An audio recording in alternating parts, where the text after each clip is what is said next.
아니 집에 가야 되는 게 아니라 입원해야 된다고. 입원. 왜? 검사하고 며칠은 병원에서 입원해서 관찰해야지. 아이고,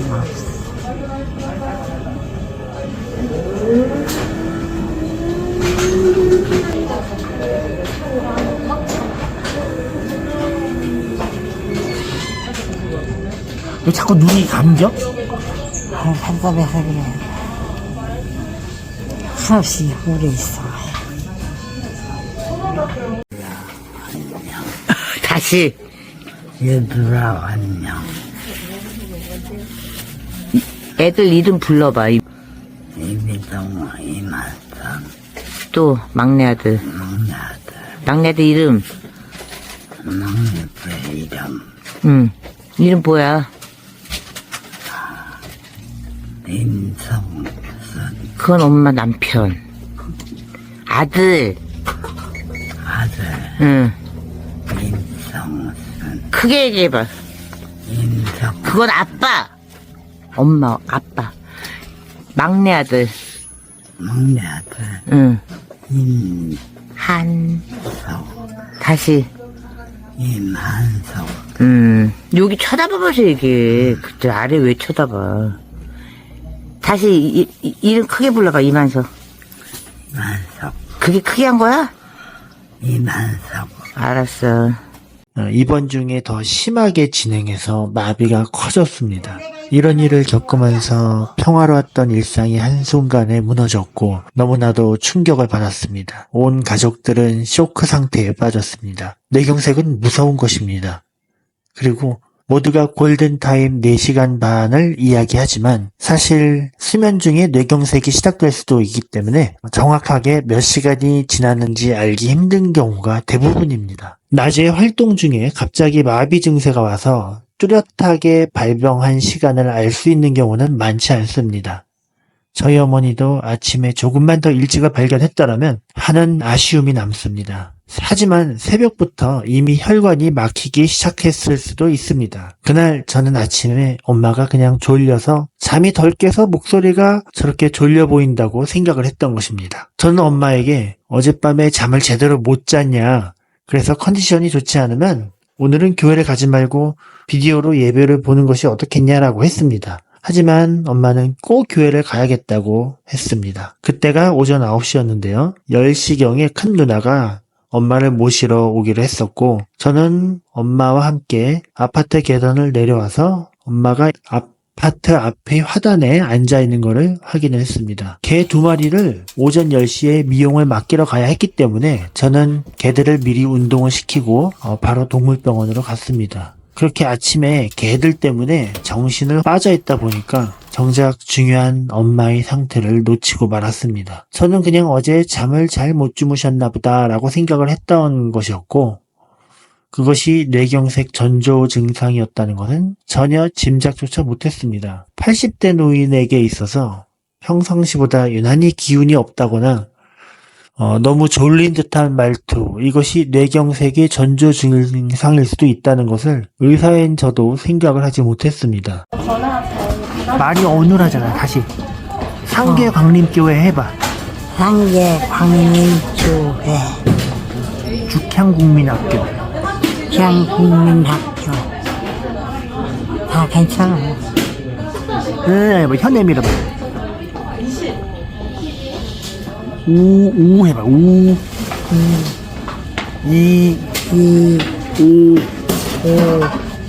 오 해봐. 오 계속. 오, 이쪽으로 지금 밀리잖아 지금. 왜 가만히 쓰고 있어, 우리.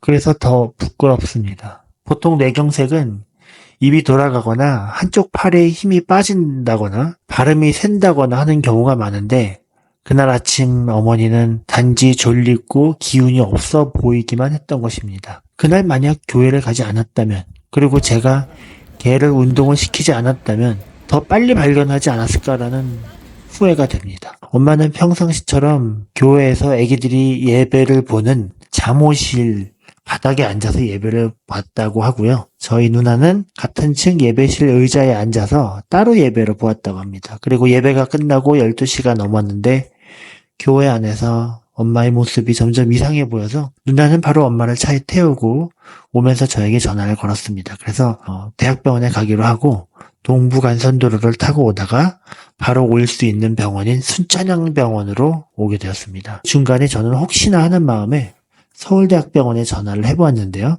거주지가 머니까는 근처 병원으로 가라는 식으로 응급실에서 완곡히 거부를 했습니다. 어머니는 오후 1시 반쯤에 순천향병원에 도착했습니다. 응급실에는 보호자 한 사람만 들어오도록 했고 제가 따라 들어갔습니다. 전공의가 없으니까 많이 지연될 줄 알았는데 그래도 중간 단계 없이 바로 전문의 분들이 오셔서 진료를 봐주었기 때문에 진행은 비교적 빠른 편이었습니다. 하지만 정확한 발병 시간이 언제인지 모른다는 이유로 혈전용해제, 혈관을 뚫어주는 약은 쓰지 않았습니다. 어머니가 증상이 약간 구음 장애가 있고 입이 약간 삐뚤어진 정도였기 때문에 항응고제를 빨리 쓰면 더 나빠지진 않겠다라고 생각을 했는데 그것이 지금 와서 생각해 보니까 너무 후회가 됩니다. 만약에 더 빨리 발견해서 골든타임 이내에 왔다면 혈전용해제를 썼다면 추가적인 큰 장애는 피할 수 있지 않았을까라는 생각이 듭니다.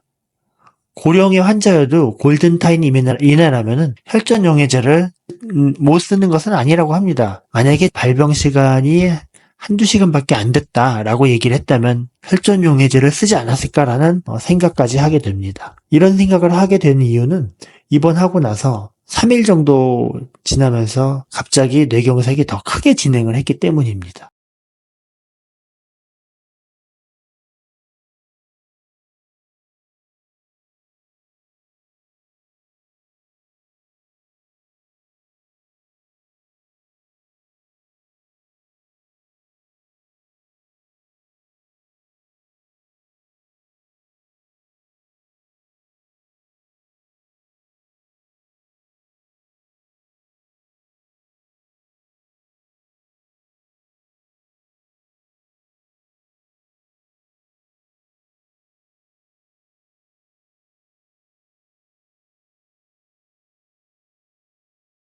물론 초기에 혈전용해제를 썼을 경우에 예상치 못한 출혈 등의 부작용이 있을 수는 있습니다. 어쨌든 어머니는 10일 날 중환자실에 입원하셨고요. 가족들은 입장이 안 됐습니다. 엄마를 떼어놓고 나오는데 엄마가 제 손을 잡으면서 나 혼자 놔두고 너만 집에 가면 어떡하냐면서 어린애처럼 저를 안타깝게 바라봤습니다. 그런 엄마를 떼어놓고 나오기가 정말 힘들었습니다. 간병인에게 모든 것을 맡기고 가족들은 일체 면회가 안 됐기 때문에 갑자기 어머니가 눈앞에서 사라진 것이었고요.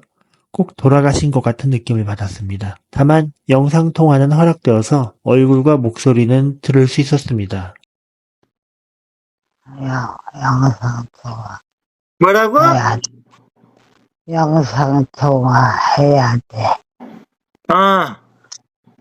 할머니 엄마- 그게 영상 통화. 엄마 저기 그 살에 안 걸리나요? 괜찮아. 살에 안 걸려? 살은 잘안 걸려요. 예. 에, 다행이다. 아, 대소변은요? 어때? 괜찮아. 거기서 잘 보겠어? 네.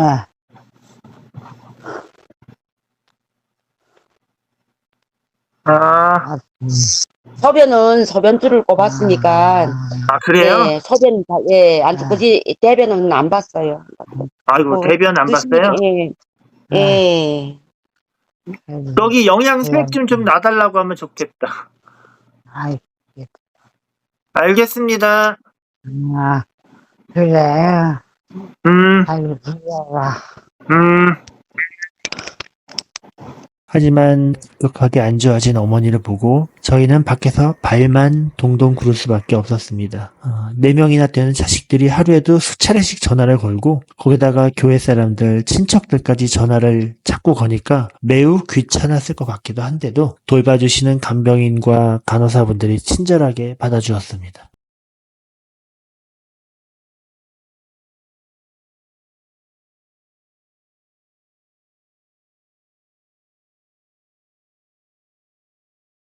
어머니를 볼 수 있게 된 것은 8일이 지난 시점입니다. 어머니가 일반 병실로 옮기게 돼서 둘째 누나가 간병을 임시로 맡기로 했습니다. 검사를 받으러 갈 때 저는 겨우 엄마의 상태를 직접 눈으로 확인할 수 있었습니다. 중간에 증상이 더 심해졌다는 얘기는 들었지만 저는 그래도 팔다리의 움직임은 약간이라도 남아있을 것이라고 생각을 했습니다. 팔다리의 움직임이 약간이라도 있는 경우와 완전히 없는 경우는 나중에 예후에 있어서 큰 차이가 있거든요. 근데 저는 어머니를 뵙고 났을 때 너무 놀랐습니다. 왜냐면 완전히 마비된 상태였기 때문입니다. 저희 아버지가 93년도에 뇌출혈로 좌측 반신마비가 됐을 때도 왼쪽 팔다리에 움직임이 전혀 없었습니다. 그런 상태로 저희 아버지는 22년 동안 저희 가족들에게 모든 것을 의지한 채 지내왔습니다. 그런 일이 저희 어머니에게 생긴 것이었기 때문에 너무 충격을 받았습니다. 돌아가신 아버지의 상태하고 좌우만 바뀌었지 나머지는 굉장히 비슷했습니다. 그나마 위안으로 삼는 거는 93년도에는 경제적으로 너무 힘든 상태였고 지금은 그렇지는 않다는 것이었죠. 93년도에는 저희가 모두 학생이었기 때문에 집이 너무 어려웠습니다. 빨리 발견하지 못한 죄책감과 이런 일이 생긴 원인이 무엇일까 여러 가지 생각이 들었습니다. 하지만 현재 시점에서 어쨌든 어머니가 돌아가시지 않고 살아계시고 의식이 돌아와서 대화를 할 수 있는 것, 그것만으로도 감사를 느낍니다. 착용감이 그렇게 편하진 않겠지만은 그래도 여기 지금 이 상태보다도 해야 되겠죠. 더 부러지게 되면 이제 어머님 몸 자체가 너무 힘들어. 지금도 힘드시겠죠.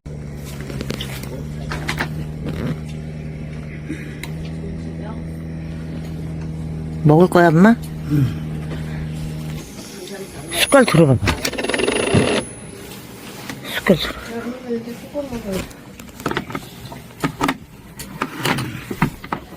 내가 할게, 내가. 잠깐 기다려봐. 집! 이만선이. 왔다 갔다. 그리고 나서 혈압 한 번만 잘 거. 어제 먹었지. 어제 달려서 먹었지. 저 앞에 카운터에서 가져왔더라고. 선생님 힘들면 앞에 나가요.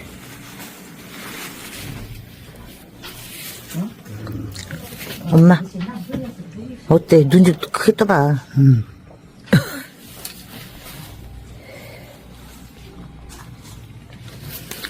사과 주스? 사과 주스 해줄까? 어? 사과 주스 내가 물어보고. 좀 앉아있어. 30분 앉아있어야 되는데. 엄마, 얘가 누구야? 몽실이, 누구? 몽실이. 몽실이. 잠깐만, 침대가 내려갔어. 그치.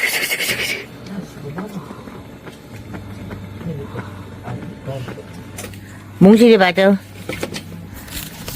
몽실이. 또, 볼게.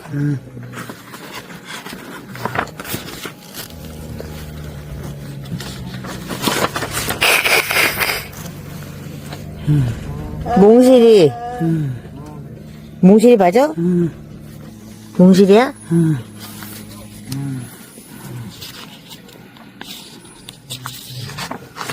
아빠다. 아빠? 이름 뭐야? 아빠 이름. 응. 기억해봐. 응? 누구야? 아빠 이름. 이름 임성순. 맞아. 누구야? 봐봐, 엄마, 이렇게. 누구야? 임성순. 누구, 엄마 아들? 임성순. 아들 누구? 임성순. 아들 이름 누구야, 엄마 아들? 임성순. 엄마 아들 이름? 임성순. 아니, 이 아들 이름 기억 안 나? 임성순. 아휴. 누구야, 엄마, 이모들. 이름 얘기해봐. 임성순. 이모들 이름 몰라?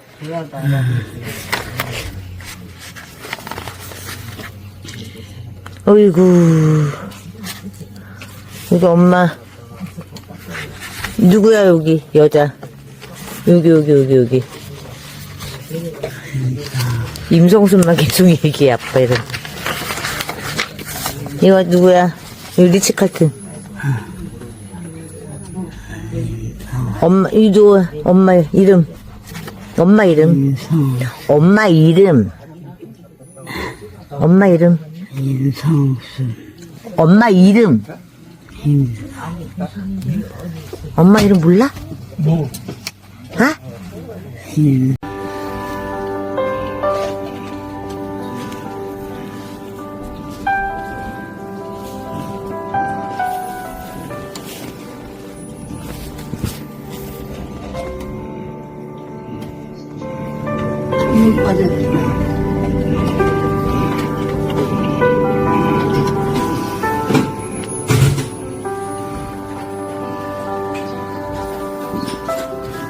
엄마, 아랑이하고 구피. 보고 싶어? 빨리 나야지 보지. 응? 얘기 한마디 해. 아랑아, 구피야. 아랑아, 좋지야. 보고 싶어? 아랑아, 구피야, 보고 싶어 해봐, 엄마. 아랑아, 좋지야. 보고 싶어. 사람은 살면서 여러 배역을 맡습니다. 아기 역할, 어린이 역할, 청년과 중년의 역할을 하고 또 나이가 들면서 노인 역할도 하고 그 다음에 아주 나이가 많이 들면은 아기같이 태아되는 그런 노인의 역할도 하게 됩니다. 제가 기억나는 어머니의 모습은 어머니가 40살일 때부터입니다. 저는 엄마의 중년과 노년을 보았습니다. 그리고 아버지가 돌아가신 2016년 이후부터는 또 평화롭고 아기 같아진 그런 모습을 보았습니다. 그리고 이제는 다음 단계에 진입한 새로운 엄마를 보게 되었습니다.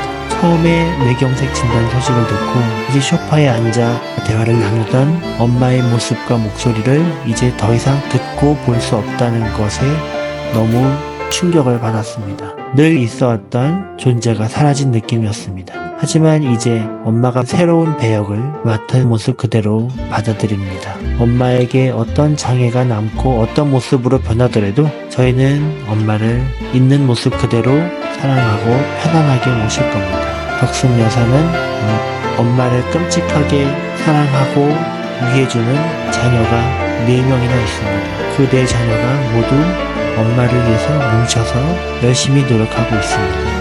비록 엄마가 고생은 많이 했지만 그래도 나름 성공하고 축복받은 인생이라고 생각합니다. 저는 엄마를 보지 못하는 동안 일을 하면서 계속 엄마의 인생에 대해 생각을 해보았습니다. 지나긴 세월 동안 남편을 감동하고 이제는 본인이 마비가 와서 고생을 하는구나. 저는 엄마가 믿는 신을 원망하고 교회를 원망하고 병원을 원망하고 내 자신을 원망했습니다. 하지만 그렇게 원망하는 것은 아무 도움이 되지 않았고 제 속을 더 멍들게 했습니다. 엄마의 이런 고생스러운 인생을 저는 이해할 수가 없었습니다. 엄마가 태어나서 살아온 제가 들었던 모든 엄마의 기억들, 그것들을 조합해서 계속 되뇌이다 보니 엄마가 살아온 86년의 시간이 하나의 줄기로 보이기 시작했습니다. 마치 식물을 보면 뿌리와 줄기 그리고 잎사귀와 마지막에는 말라 비틀어진 부분이 있는 것처럼 사람의 인생도 이 모든 것이 동시에 존재한다는 것이 보였습니다. 그렇게 각자의 인생은 서로 다른 모습으로 자기 나름의 형태에 맞게 존재하고 있는 것입니다. 그것을 제가 억지로 어떻게 해보려고 하는 것, 그것은 잘못된 것이라는 것을 느꼈습니다. 그리고 또 한 가지 든 생각은 그동안 엄마는 저희들을 낳고 기르면서 주인공이지 못했습니다. 늘 희생하고 뒷받침해주는 존재였습니다. 하지만 지금 어머니는 어찌 되었거나 인생의 주인공입니다. 그리고 어머니를 더욱 주인공처럼 만들어주는 것이 바로 덕순TV 채널입니다. 처음에는 엄마가 텔레비를 보면서 마땅히 볼 게 없다고 해서 심심해 하시길래 유튜브에다가 이런저런 영상을 담아서 보여드렸습니다. 그러다가 점점 편집을 하기 시작했고 영상 개수가 늘어나고 구독자가 늘고 그렇게 되면서 본격적으로 유튜브 채널을 운영하게 된 것입니다. 그런데 그렇게 하다 보니 어느덧 엄마는 주인공이 되어 있었습니다. 덕순TV 덕분에, 여러분들 덕분에 저희 어머니는 인생이 주인공이 되었습니다. 여러분들 덕분입니다. 앞으로 재활 치료 과정을 통해서 어머니가 회복되는 과정을 보여드리도록 하겠습니다. 비록 혼자서 걷고 생활하는 것이 앞으로 불가능하다 할지라도 저희는 그저